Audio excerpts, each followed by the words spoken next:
एक वक्त का किस्सा है। रूमा घोपाट नामी गांव में एक लड़का पेपर अखबार रद्दी का काम करता था। गांव के कूड़ा चुनने वाले गली मोहल्ले से कागज चुनकर उसके पास बेचने के लिए आते और वो उससे कागज मुनासिब दामों खरीदता था। उसने एक गोदाम बनाया हुआ था जहां एक प्रेस मशीन थी। वो उन रद्दी को उस मशीन में डालता और उनको प्रेस करके उनकी गांठ बनाता था। उसका काम बहुत अच्छा था। उसके माँ बाप भी उससे बहुत खुश थे। हाँ बेटा, सुना आज का काम कैसा रहा? अब्बू जान बहुत अच्छा काम हुआ है। आज गांव के सारे मजदूर आज काफी सारी रद्दी लेकर आए थे मेरे पास, लेकिन अब्बू जान एक मसला है। क्या मसला है बेटा? हर कोई आए दिन एक ही मुतालबा करता है कि अब रद्दी की कीमत बढ़ाओ, हालांकि मैं पहले ही मजदूरों को अच्छी कीमत देता हूँ। ओ बेटा, तू इन्हें लाखों रुपए भी दे देगा तो ये फिर भी खुश नहीं होंगे,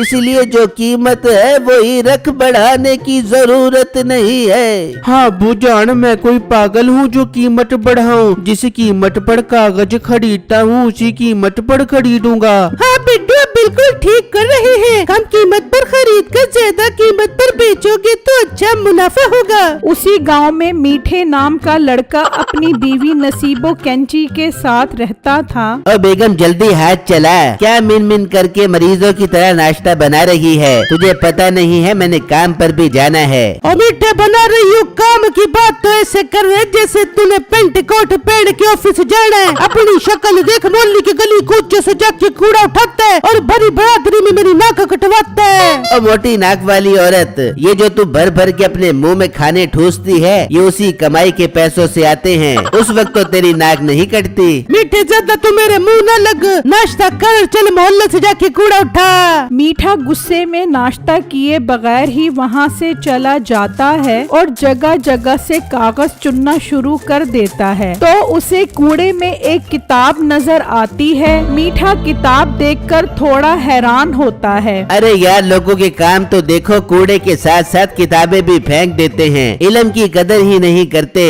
इसीलिए तो लोग जाहिल के जाहिल हैं। खैर, मैंने इस किताब का क्या करना, मैं इसे रद्दी के साथ बेच देता हूँ। मीठा वो किताब उठा लेता है और बेचने के लिए बिट्टू की दुकान पर आ जाता है। बिट्टू भाई, आज मैं बहुत हाई क्वालिटी की रद्दी बेचने के लिए आया हूँ। आज तुम मुझे रद्दी की अच्छी कीमत दोगे? मीठे भाई, ये बात तो आप रोज ही मुझे आकर कहते हो। भाई, रद्दी चाहे साफ हो या पुरानी, कीमत वही मिलेगी। बेचनी है तो मैं वजन करता हूँ, वरना आप किसी और को जाकर बेच दो। बहुत भाई, तू कोई सियाना मोटा है बेटा। कभी के दिन बड़े तो कभी की रातें। कोई बात नहीं, कभी तो तू मेरे हत्थे चढ़ेगा, फिर तुझसे चुन चुन के बदला लूंगा। खैर, बिट्टू उसकी बात को नजरअंदाज करता है और रद्दी के साथ उस किताब को भी तोलकर मीठे को पैसे दे देता है। मीठा वो पैसे लेकर वहाँ से चला जाता है। यार, ये किताब कितनी साफ सुथरी है, मगर मैंने इस किताब का क्या करना? शाम को मैं इस किताब को मशीन में रद्दी के साथ डालकर इसकी गांठ बना दूंगा।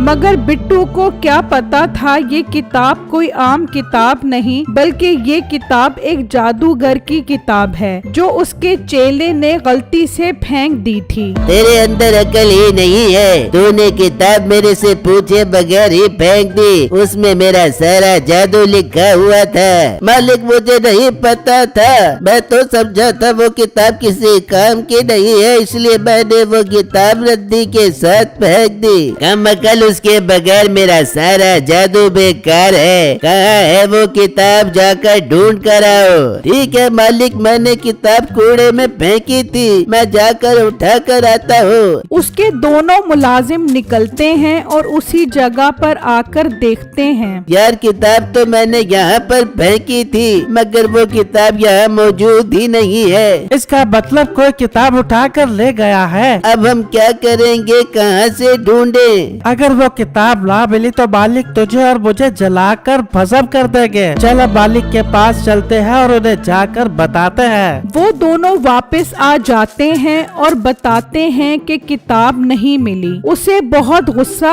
आता है। मुझे वो किताब हर सूरत में चाहिए। उसमें जादू लिखा है कि 3 दिन बाद बहुत जोर की बारिश होगी। अगर वो किताब अपने पास न हुई तो हम भी उस बारिश बारिश के साथ बह जाएंगे। मालिक, इसका मतलब वो किताब हर सूरत हासिल करना होगी, वरना हम में से कोई भी नहीं बचेगा। आप मेरा मुंह क्या देख रहे हो? जाओ और लोगों से उस किताब के बारे में पूछो।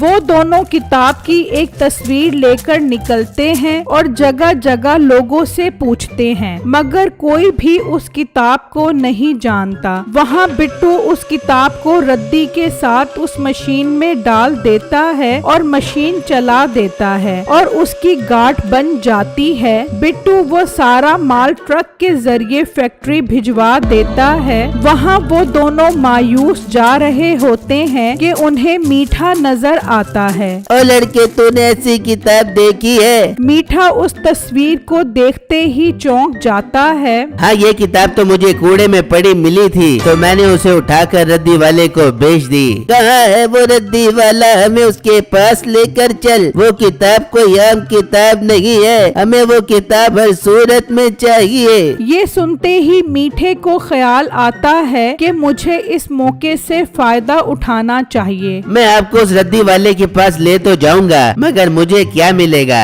तुझे हम उस किताब के बदले 5 लाख रुपए इनाम देंगे। क्या 5 लाख रुपए इनाम? अब तो मैं उस रद्दी वाले की चमड़ी उतार कर आपको वो किताब लेकर दूंगा। चलो मेरे साथ। फिर वो तीनों बिट्टू के पास आ जाते हैं। यही वो लड़का है जिसे मैंने वो किताब बेची थी। बिट्टू, कल मैं तुम्हें रद्दी के साथ एक किताब देकर गया था, वो वापस करो। अरे मीठे भाई, आप पागल तो नहीं हो गए? मैंने तो उस किताब को रद्दी के साथ गांठ बनाकर फैक्ट्री भेज दिया है। अब वो किताब नहीं मिल सकती। कैसे नहीं मिलेगी वो किताब? चल तू हमारे साथ, तुझे हमारे मालिक बताएंगे। वो बिट्टू को अपने साथ ले जाते हैं और उसे बांध देते हैं और जादूगर उससे किताब के बारे में पूछता है। मैं झूठ नहीं बोल रहा, वो किताब अब मेरे पास नहीं है। वो तो जाने कहां से कहां चली गई होगी। बिट्टू, क्यों तू मेरे 5 लाख रुपए मरवा रहा है? चल शाबाश, बता दे वो किताब कहाँ पर है, वरना ये तुझे नहीं छोड़ेंगे। मैंने कह दिया है वो किताब अब मेरे पास नहीं है। क्यों मेरा यकीन नहीं कर रहे?